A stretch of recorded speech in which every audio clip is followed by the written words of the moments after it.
Let's begin with Grace. She's an employee of Westcal Publishing.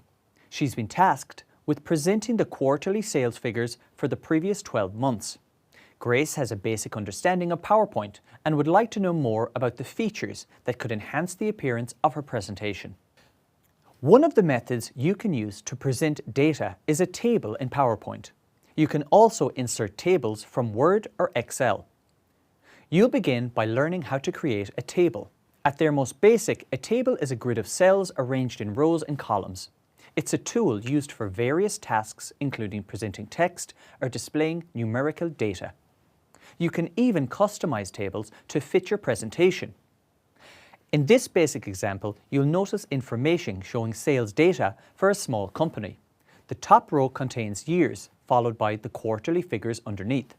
With the table, the content remains, but the visuals are greatly enhanced, allowing you to go from displaying data like this to this.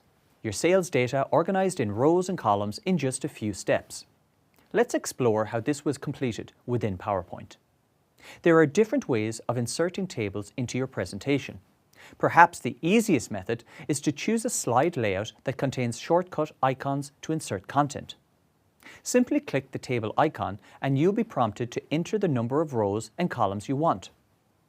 In the example, there's 6 rows and 3 columns. So let's enter this and click OK. And that's it. The table's inserted.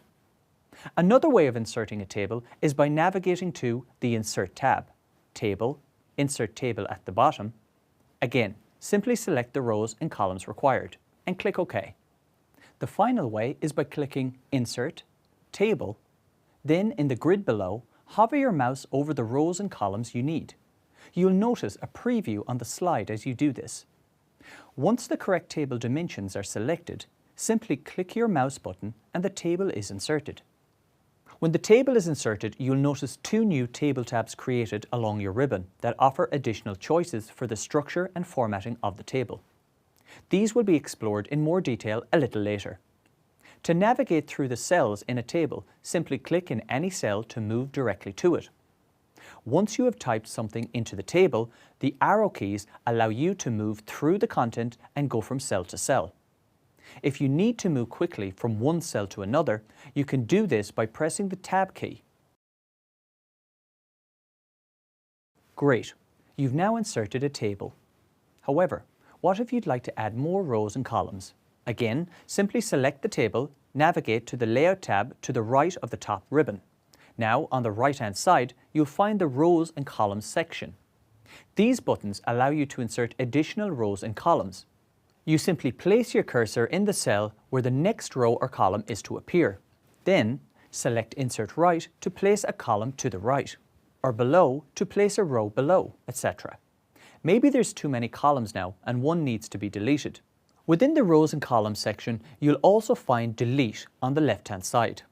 Let's delete the empty row and column just created by selecting the unwanted column, click Delete within the Layout tab, now click Delete Column. You just repeat this process for deleting rows, and that's it. You'll notice there's a large amount of empty space around the table. Let's adjust the size. In the border around the table, you'll notice small handles. These can be used for resizing. Simply click and drag the handles for adjustments. Maybe you want to adjust the size of rows or columns. Just click and drag the separator within the cell, or double-click the separator and PowerPoint automatically fits it to the text within that cell. Sometimes you might have a heading that you want to display across 2 columns. In these cases, you may want to merge the heading into 2 cells. Do this by selecting the cells you need to merge. Then, within the Layout tab, click Merge Cells. Maybe you wanted to reverse this action and split them. Simply select the cell and click Split Cells instead. PowerPoint then asks you for the split configuration. Let's choose 2 columns and 1 row. Now click OK, and that's it. The split is performed. Within the Layout tab, you can also adjust the alignment of the table itself. You'll notice that this table is off-center. To improve this slide visually, let's position this in the center. To do this, first select the table. You'll notice circles on the corners and sides once selected. Then click Align Center and Align Middle.